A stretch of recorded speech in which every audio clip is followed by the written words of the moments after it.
সকলোকে নমস্কাৰ জনালো।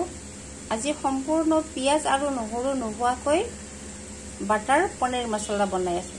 এয়া এইখিনি যে দেখিছে এয়া বিলাহীৰ পেষ্ট বনালো। তাত জিৰা গুড়ি, ধনিয়া গুড়ি, নিমখ, হালধি এইখিনি দি পেলাই অকণমান এইখিনি ভাজি লৈছো।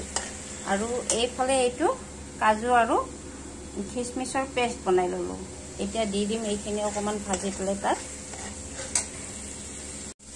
মছলাখিনি ভাজা হৈ গ'ল। এতিয়া কাজু আৰু খিচমিচৰ পেষ্টটো দি দিম। দি পেলাই আৰু অলপ সময় এইখিনি ভাজি ল'ব লাগিব। তাৰ পিছতহে আমি পনীৰ দিম।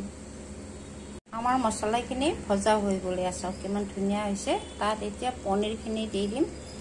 আৰু আপোনালোকে যদি অকণমান ৰঙা কৰিব বিচাৰে কালাৰ ফুডো দিব পাৰে, নহ'লে এইটো কাশ্মীৰী জলকীয়া পাউডাৰ এই অকণমান দিলেও ধুনীয়া ৰঙা হৈ যায়। এয়া চাওক আমাৰ হৈ গ'ল পনীৰ বাটাৰ মছলা। আৰু তাত অকণমান লাষ্টত বাটাৰ দি দিম।